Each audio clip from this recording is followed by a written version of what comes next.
2절과 3절 말씀에 보면 사람이 어찌 하나님께 유익하게 하겠느냐. 지혜로운 자도 자기에게 유익할 따름이니라. 네가 의로운들 적는 자에게 무슨 기쁨이 있겠으며 네 행위가 온전한들 그에게 무슨 이익이 되겠느냐. 자, 이것은 엘리바스의 세 번째 변론인 이 말씀 속에는 우리가 생각해야 할 두 가지의 깊은 진리가 담겨져 있습니다. 먼저 크게 하나님은 인간의 행위와 인격이 옳든 그르든 온전하든 온전하지 않든 그것에 영향을 전혀 받지 않는 분이시다. 그리고 하나님은 독립된 분이심을 우리에게 가르쳐 주고 있습니다. 하나님은 인격의 행위와 인격에 전혀 영향을 받지 않았습니다. 이 말입니다. 아무리 끔찍한 인간의 범죄라 할지라도 하나님의 기쁨을 감할 수는 없습니다. 반면에 아무리 선하고 덕스럽다 할지라도 그것이 하나님을 더 복되게 만들 수도 없는 것입니다. 여러분은 하나님의 사랑은 한결같다는 사실을 우리에게 성경은 늘 가르쳐 주고 있습니다. 물론 어떨 때는 사람들이 시험에 당할 때도 있습니다. 그렇다고 하나님의 사랑이 줄은 때가 아니라는 사실을 우리는 잘 알고 있습니다. 우리에게 물질의 복과 자녀의 복과 건강의 복과 수많은 사회의 복을 받아 누리면서 그것이 하나님께서 나를 사랑하는 것이다 라고 표현할 수 있지만, 그러나 그것이 사랑이 더 큰 사건은 아니라는 것입니다. 하나님은 한결같다는 사실을 우리에게 성경은 늘 가르쳐주고 있습니다.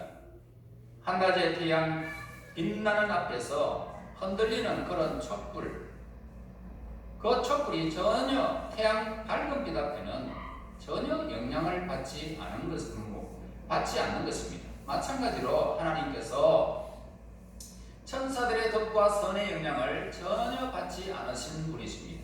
하나님은 하나님의 계획과 하나님의 섭리와 하나님의 그 모든 무한한 그 지혜로 하나님은 영원히 하나님의 그 자리에서 펼쳐나갈 것입니다.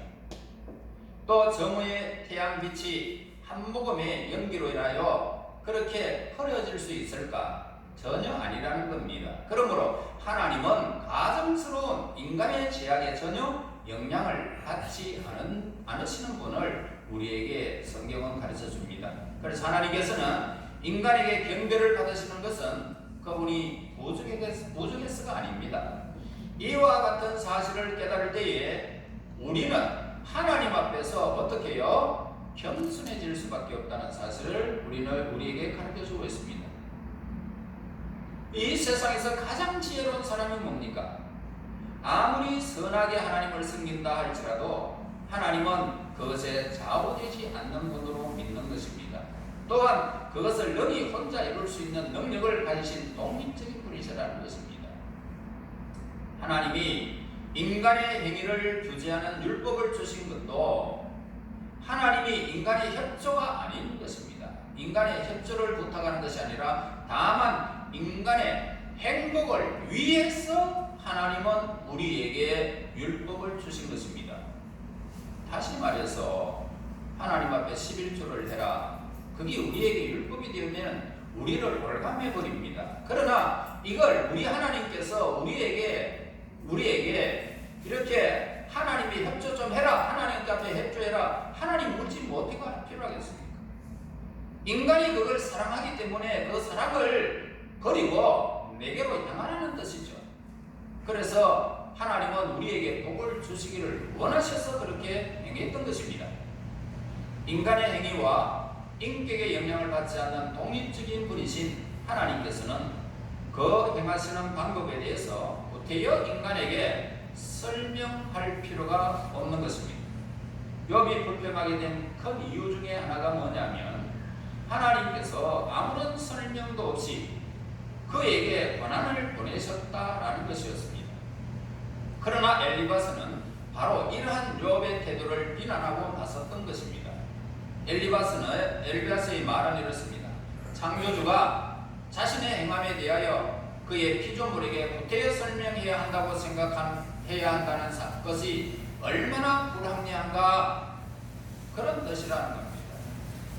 그러니까 인간의 행위와 인격이 하나님께서는 아무런 영향도 끼치지 못하는 것이 사실이지만 그러나 그것들이 그 인간 자신에게서 가장 중요한 것임을 틀림이 없는 사건을 우리에게 가르쳤습니다.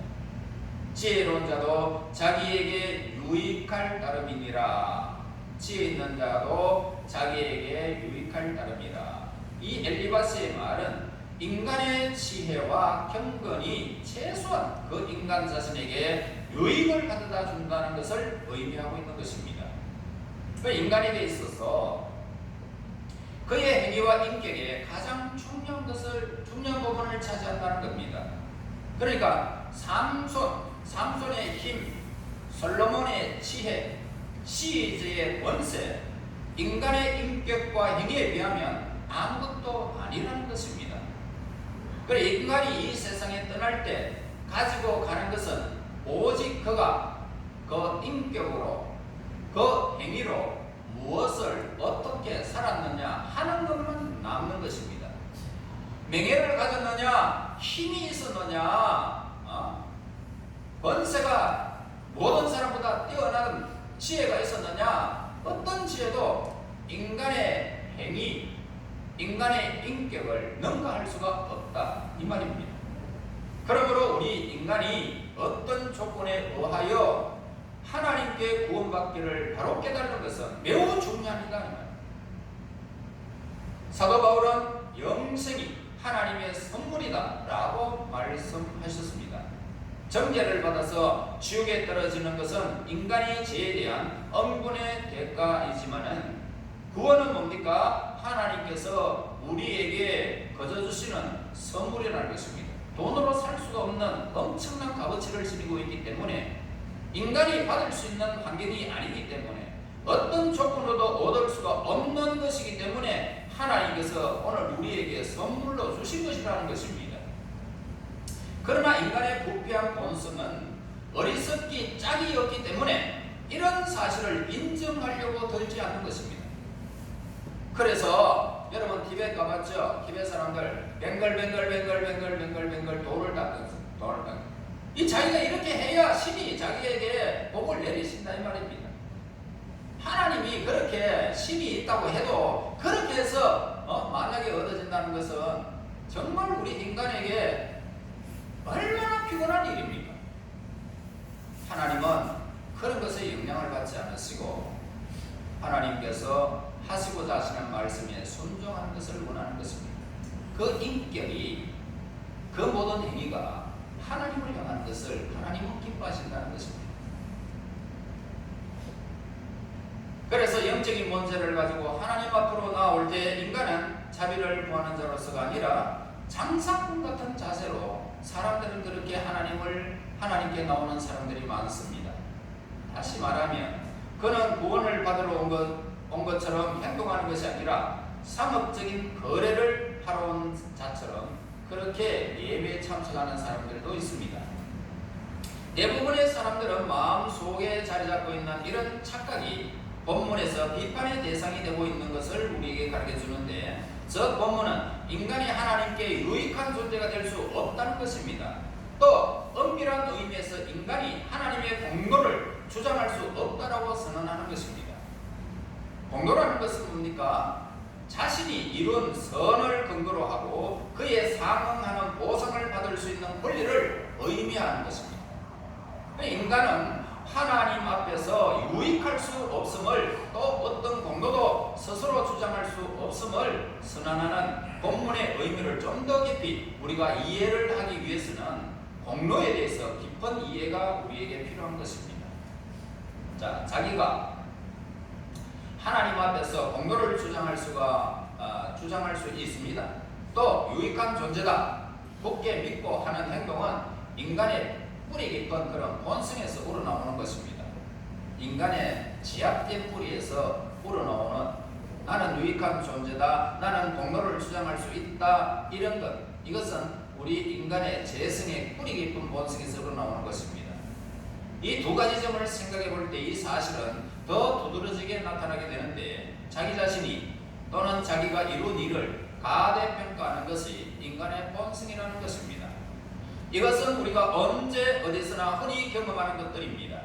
사실상 인정하지 않는 경우가 허다하지만은 세상 사람들이 인정하든 그렇지 않든 모든 사람들은 자신이나 또 자신의 행위 실제 이상의 더 높은 가치를 부여하는 일에 전혀 부담을 느끼지 않고 있다는 것입니다. 여러분, 내가 하나님 앞에 어떻게 했는데 나에게 이런 일이 닥쳤을까? 라고 하는 이런 의구심이 생겨났다면 여러분은 오늘 본문으로 우리가 돌아가야 할 것입니다. 여러분, 우리는 우리의 모든 어떤 행위도 하나님 앞에 의로울 수는 없습니다. 예수 그리스도 안에서 행하는 것, 이것만 하나님 앞에 우리에게 의로 여기시는 사실을 우리는 꼭 믿어야 할 것입니다. 그 자신이 이 세상의 왕들과 권세자들에게 유익한 존재이듯이 그렇게 하나님께도 나는 유익한 존재다라고 생각하는 경향이 인간의 본성의 뿌리를 깊이 내리고 있다는 사실을 우리는 알 수가 있습니다. 모두 매우 이렇게 보편적으로 만연되어 있는 모든 이런 잘못은 사람들의 마음속에 후지중에 나타나기 쉽다는 것입니다. 왜냐하면 그것은 불행하게도 이성보다는 감성이 앞서는 데서 나타나고 있기 때문이라는 것입니다. 그러므로 많은 사람들이요, 하나님께서 우리의 모든 감각적인 이해를 초월하는 존재이시다는 것을 이해하지 못하고요, 그 점에서 그만 실족하는 것도 바로 그런 이유 때문이라는 것입니다.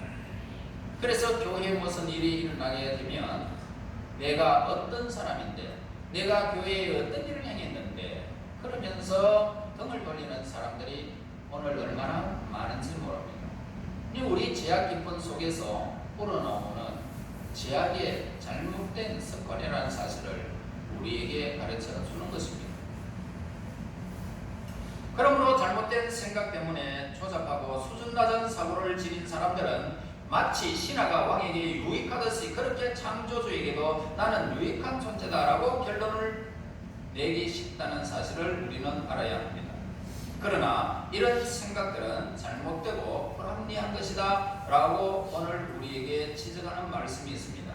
왜냐하면 인간이 하나님 앞에서 공로를 주장하는 것은 불가능하기 때문입니다. 그렇다면 이 공로를 이루는 요소들이 무엇입니까? 또 어떤 행위로 공로가 되도록 만드는 요건들인지 우리 한번 또 생각해 보고자 합니다.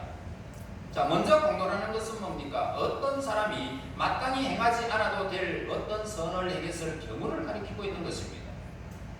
다시 말하면 공로라는 것은 어떤 사람이 어떤 선을 행할 수도 있고 또는 행하지 않을 수도 있는 자유를 지닌 상태에서 그것을 행할 때 주어지는 것입니다. 행할 수 있습니다. 행하지 않아도 됩니다. 그런데 내가 행했습니다. 배고픈 사람에게 밥을 사줬어요. 가난한 자에게 도움을 주었어요. 이렇게 힘이 없는 자를 내가 도왔어요. 수레를 끌는 할아버지 할머니를 밀어주었어요. 선을 행했다는 겁니다. 다른 사람 안 해도 했다는 것입니다. 따라서 그것을 행하지 않는다 할지라도 결코 어떤 비난이나 정죄는 당하지는 않습니다. 하든 않든 전혀 우리는 세상에서 정죄를 당하지는 않습니다. 그러나 이 세상의 모든 인간이 행할 수 있는 모든 선은 그들이 행해도 되고 행하지 않아도 되는 것이 아니라 하나님을 마땅히 경외해야 할 피조물의 자격으로 행하지 않으면 안 되는 사건을 우리에게 가르쳐 주는 것입니다. 도와주는 것은 오늘 마땅한 도리입니다. 우리 인생이 살아가면서 인간이 자신의 의지로 선을 행하기 이전에 벌써 피조물로서 하나님 앞에서 그것을 행해야 할 의무가 있다는 것을 자연의 법칙입니다. 하나님의 계명에서도 분명히 우리에게 가르쳐주고 있습니다. 내 이웃을 내 몸과 같이 사랑해라. 그리고 공로라는 것은 뭡니까? 그 공로의 혜택을 받은 자의 유익과 행복을 증가시킬 수 있을 때 비로소 하나의 공로로 성립될 수 있습니다. 그런데 우리에게 자신을 계시하신 하나님은 하나님 이외에 어떤 존재로부터 오는 도움이나 유익을 필요로 하지 않는 자기 충족적인 분으로서 무한히 완전하시고 무한한 영광 가운데 임하시는 분이십니다. 여러분, 이런 하나님께서 인간이 무슨 도움이나 유익을 들여서 그분을 더욱 행복하게 그리고 더욱 완전하게 만들 수 있겠느냐는 것입니다. 신하가 충성스러운 신하가 많이 있으면 임금이 얼마나 덕을 얻게 되겠습니까? 이와 같은 사상이 우리에게는 있어서는 안 된다는 것입니다. 내가 하나님을 위해서 이렇게 하면 하나님께 얼마나 유익이 되겠느냐. 우리는 마땅한 도리임에도 불구하고 그것을 그런 식으로 이해해서는 안 된다는 것입니다. 인간은 단지 하늘과 땅을 베풀어 주신 은혜에 의해서 생존할 수 있습니다. 또 그를 해칠 수도 있고 도와줄 수도 있는 자연의 지배를 받는 존재인데 어찌 창조주 하나님께 공로를 베풀어 하나님께 도움을 드린다라고 할 수 있느냐는 것입니다. 뿐만 아니라 어떤 사람이 공로를 세워 남에게 유익을 베풀어 준다고 할 때에 그가 자신의 힘만으로 그것을 달성해야 그것이 공로가 되는 법이지, 남의 도움을 받아서 그것을 달성한다면 그것은 엄격히 말해서 공로가 되지 않는다는 것입니다. 그런데 선을 행할 때 말입니다, 하나님의 도우심을 받지 않으면 안 되는 우리가 어떻게 그분께 공로를 주장할 수 있을까? 하나님이 만약에 우리의 생명을, 만약에 이 땅에서 산소가 오늘 우리에게 사라져 버린다면 한 사람도, 숨을 쉬고 살아갈 사람은 한 사람도 없습니다. 그러므로 이 세상의 자연 만물을 주장하시는 그 하나님께서 저와 여러분들에게 모든 것을 주셨지 않습니까? 그지요? 그것을 우리가 행하고 있는데 의무라고 생각하지 않는 사람들은 불행한 것입니다. 자, 이제까지 시간 그릇된 안정이나 자세는 많은 설교자들이 도덕적인 설교 때문이었다는 것입니다. 도덕적인 설교를 들으면 내가 뭔가를 열심히 해야 뭔가 된다는 이 사실을 가르쳐 주는 것입니다. 또한 그것을 인간을 자신의 주체자로 만드는 이단적 신학 체계나 또는 구원에 있어서 인간의 선행을 요구하시는 그릇된 이단 교도들에게서 나타나는 행위들이기도 한 것입니다. 여러분, 많은 사람들이 찾아올 때가 있지요.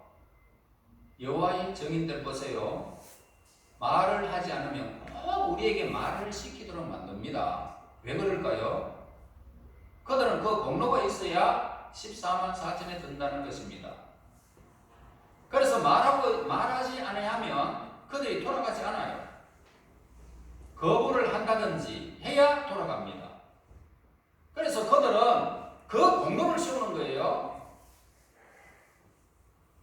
그래서 내가 저 사람에게 설득을 했는데 안 한다. 안 한 것은 자기에게 돌아온다는 겁니다.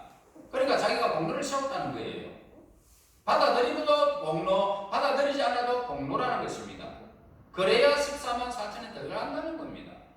이 엄청난 비극의 현장을 우리는 이단 교도들에게서 나타나는 것을 보게 됩니다. 펠라기오스주의에 간략하게 표현하자면 그렇습니다. 인간이 자신의 구원을 위해서 하나님의 도움을 받지 않고도 자기 나름대로 어떤 공헌을 할 수 있다라고 믿는 사상이 바로 펠리기오스주의라는 것입니다. 그러나 펠리기오스와 같은 식의 사상만큼 그리스도인들의 신앙과 생활에 실망을 가져다주는 사상은 또 어디에 있겠습니까? 여러분, 인간의 공로를 내세우는 사상에 물들어서 하나님의 은혜를 구하는 일을 게을리한다면 그것은 남에게 은혜를 얻지 못하면 살 수 없는 자가 자기의 힘만을 믿고 남의 은혜를 거절하는 격이 되는 것입니다. 여러분, 주위에 사람이 없으면 살아갈 수 있을까요? 한 사람도 없고 나 혼자 지구에 남아있다면 여러분들이 살아갈 수 있습니까? 물론 어느 정도는 시간의 연장을 할 수가 있겠지만 그 외로움은 어떻게 하겠습니까? 그러므로 우리는 비록 하나님께 은혜를 얻을 자격이 없는 자들이지만 그래도 그 은혜를 사모하고 갈망해야 하는 것입니다. 우리가 인간의 공로를 부정한다고 해서 그것이 곧 하나님께서 우리의 순종에 대해서 보상해 준다는 것은 부정하는 것은 아닙니다. 인간의 공로를 부인한다는 것은 엄격한 공의에 입각하여 은혜를 얻고자 하는 그릇된 태도를 부정하는 말인 것입니다. 자, 하나님께서는 우리에게 은혜를 베푸시고요, 우리를 구원하시는 것은 하나님에 의해서 입각한 것일 뿐 아니라 하나님의 성실하심과 약속에 근거한 것이기 때문입니다. 그러므로 인간의 공로는 내세울 수가 없습니다. 여러분 천국 가고 싶지 않아요. 그런데 여러분 공로를 어떻게 갑니까? 돈 좀 있습니까? 천국 티켓 한번 사보실래요? 그거 휴지 조각입니다. 아무것도 할 수 없습니다. 여러분 힘이 좀 있지요? 힘 가지고 하나님 나라를 한번 걸어가 보시겠습니까? 못 갑니다. 우주를 본다 할지라도 이 우주에 빛의 세계, 그러니까 7바퀴 반을 도는 1초에 7바퀴 반 도는 이 세계의 시간적으로 몇 억 년을 가도 몇 수십억 년을 가도 갈 수 없는 거리가 우주입니다. 그런데 그 너머에 하나님의 나라가 있는데, 새하늘과 새 땅이 열려 있는데 하나님 나라에 어떻게 갈 수 있습니까? 우리 인간이. 여러분 지혜를 어떻게 열어가고 있습니까? 하나님은 무한하신 분이잖아요. 그분 앞에 우리가 공로를 세운다는 것은 이로 말이 되지 않는 것입니다. 그러므로 2절과 3절에 말하죠. 사람이 어찌 하나님께 유익하게 하겠느냐? 지혜로운 자도 자기에게 유익할 따름이니라. 네가 의로운들 전능 자에 무슨 기쁨이 있겠으며 네 행위가 온전한들 그에게 무슨 이익이 있겠느냐? 엘리바스의 말은 인간은 비도덕적으로 만들고 타락시키는 결과를 가져올 수도 있다는 것입니다. 그렇다고 그의 말이 하나님을 높이고 찬양하는 말도 결코는 아닙니다. 그것은 하나님을 높인다고 하면서 하나님의 사랑을 감춘 것에 불과한 것입니다. 그리고 하나님이 어떤 분이심을 전혀 알지 못하고 그렇게 명철하지 못한 엘리바스의 말을 우리는 본문에서 보게 됩니다. 하나님은 너무나 크시고 위대하신 분이시기 때문에 보잘것없는 인간을 돌볼 수 없다는 생각은 과연 옳은 것일까? 크고 위대한 일에만 관심을 쏟고 돌보는 것이 진정으로 위대함인가? 라는 것입니다. 이런 질문들에 대해서 올바른 대답은 바로 욥기 내에서도 발견하게 되는데, 전능하신 하나님은 인간의 의로움을 보고 계셨습니다. 즉 욥의 의로움을 보고 만족하셨던 사실을 성경에서 우리에게 밝혀주고 있습니다. 욥과 같이 순전하고 의로운 자가 이 세상에 있겠느냐? 하나님은 인간들의 적인 이 사탄이 악의에 차서 교묘하게 숨어들어와서 인간을 대적하게 될 때에 그때 우리의 의로움을 하나님은 변호해 주시는 모습을 보게 되죠. 욥기서에서. 그런데 2절에서 사람이 어찌 하나님께 유익하게 되겠느냐? 이 엘리바스의 질문에 대한 보다 훌륭한 대답은 뭡니까? 예수님의 가르침에 대해서 우리에게 가르쳐주고 있습니다. 예수님은 하나님을 계시하셨잖아요. 나를 본 자는 하나님을 보았거나 어찌하여 하나님을 보이려 하느냐? 빌립에게 말씀하셨습니다. 그러므로 예수님을 통하여 하나님을 계시하셨습니다. 예수님 자신이 또한 하나님이셨기 때문입니다. 아주 아름다운 비유를 통해서 특히 탕자의 비유에서 예수님은 하나님께서 인간의 영혼을 얼마나 큰 관심을 가지고 계시는지를 탕자의 비유에서 우리에게 가르쳐 주셨습니다. 그러니까 인간이 구원을 받을 때 얼마나 하나님께서 기뻐하시는지를 우리에게 찬송해서 보여주고 있지 않습니까? 한 영혼이 하나님께로 돌아오며 천사의 저 하늘나라에서 종이 울린다는 겁니다.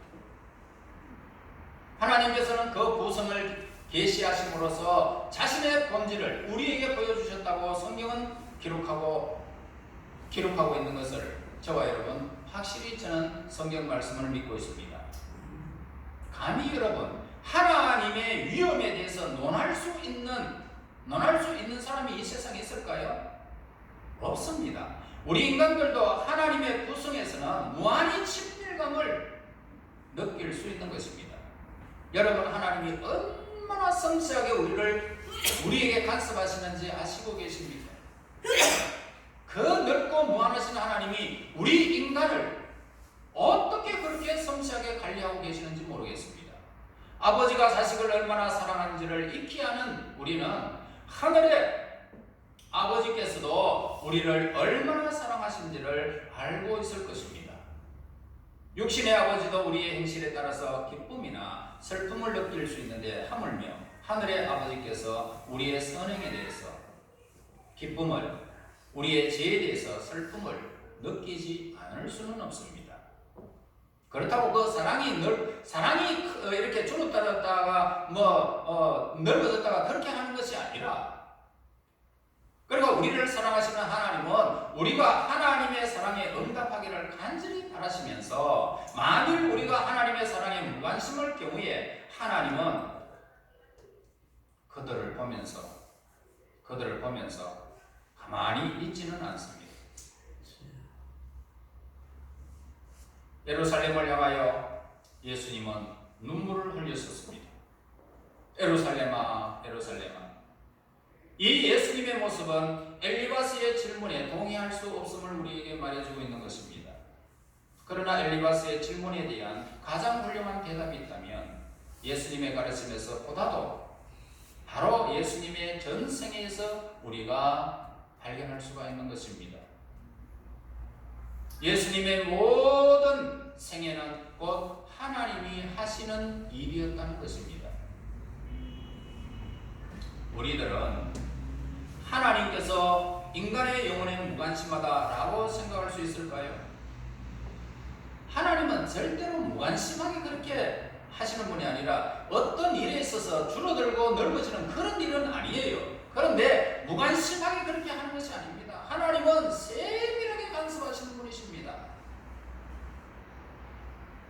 자, 만약에 무관심하다고 생각한다면 우리는 함께 어디로 가야 되겠습니까? 무관심하다면 갈보리 언덕으로 우리가 올라가 봐야 됩니다. 사람들이 죽든 말든 하나님이 왜 그 자리에서 십자가에서 죽으셨습니까? 하나님의 사랑이 얼마나 큰지를 갈보리 언덕에서 우리에게 가르쳐주고 있습니다. 뿐만 아니라 그곳에서 십자가에 달려 말할 수 없는 고통 속에서도 하나님이신 예수님은 하나님, 저들이 하는 죄를 알지 못하니 저들을 용서해달라는 예수님의 기도 소리를 우리는 들을 수 있습니다. 그러면서 모든 가진 고통을 다 감당하고 운명하시면서 다 이루었다라고 하시면서 우리에 대한 하나님의 사랑을 확정한 사건이 우리에게 있습니다. 그리고 예수님의 삶과 예수님의 죽음과 예수님의 부활은 우리에게 대한 하나님의 사랑임을 우리에게 가르쳐주는 것입니다. 이것은 엘리바스의 질문에 대해서 어떻게 대답해야 될지 저와 여러분들에게 가르쳐주고 있습니다. 여러분, 하나님의 말씀에 순종하고 하나님을 찬양하고 하나님 앞에 예배하며 하나님을 높이는 자를 하나님은 얼마나 기쁘게 받으시는지 모릅니다. 그렇다고 사랑이 넓어지는 것은 아니에요. 항상 그 사랑은 우리에게 늘 머물고 있으면서 하나님의 기쁨은 우리의 삶 속에서 늘 나타나게 되는 것입니다. 그 하나님을 바라보며 신앙생활 할 때마다 눈물 나는 그곳에서 보석 같은 기쁨이 솟아나게 될 것이고, 수많은 일에 얽혀져 있을 때에 그 풀어제치고 하나님께서 문제를 해결하시는 그 손길을 그곳에서 우리는 발견할 수 있을 것입니다. 하나님을 사랑하는 자, 곧 그 뜻대로 부르심을 입은 자들에게는 모든 것이 합력하여 선을 이루는 이 광경을 저와 여러분들이 체험하게 될 것이라는 것입니다. 그러므로 오늘 이제 결론적으로 말해서 하나님은 우리의 의의 근원이 되십니다. 그래서 하나님을 위하여 예수 이름으로 하는 모든 의의 근원들은 하나님께 의가 되어지는 것입니다. 믿음으로 살아가는 하나님의 사람이 되는 것입니다. 우리의 순종과 봉사에 반드시 보답해 주시는 분은 우리 하나님이십니다. 뿐만 아니라 우리의 선행과 의를 보고 하나님이 기뻐하시는 자애로우신 하나님이십니다. 그러므로 하나님께 속한 하나님의 사람, 저와 여러분, 우리는 한 마음을 가지시고요, 선한 일에 열심을 다하여 하나님의 기쁨이 되어지고, 뿐만 아니라 우리의 삶의 활력이 되어지고, 뿐만 아니라 이 세상에서 많은 사람들에게 하나님의 은총과 기준의 연임을 받아서 이 땅의 삶의 즐거움을 누리다가 하나님의 그 영광스러운 그 자리에서 세세토록 빛나는 하나님의 자녀들이 되시기를 예수님의 이름으로 축원합니다. 하나님 아버지, 진실로 감사합니다. 이곳에 하나님의 전을 세우시고 하나님의 백성들을 허락하여 주신 하나님께 영광을 드립니다. 이 날이 거룩한 것처럼 우리 하나님의 백성들이 하나님의 의로 거룩하게 되기를 원하옵나니 믿음을 주셔서 모든 손대 하늘과 발자취가 하나님의 의를 위한 발자취가 되어져서 이 땅의 삶의 수많은 열매들을 맺어 하나님의 기쁨, 하나님의 영광이 되게 하시고, 뿐만 아니라 저들이 살아가는 모든 여정 속에 하나님의 성취한 사랑이 날마다 더해지는 것을 보면서 합력하여 선을 이루며 하나님을 향하는 복된 하나님의 사람들이 될 수 있도록 인도하옵소서. 예수님 이름으로 기도합나이다. 아멘.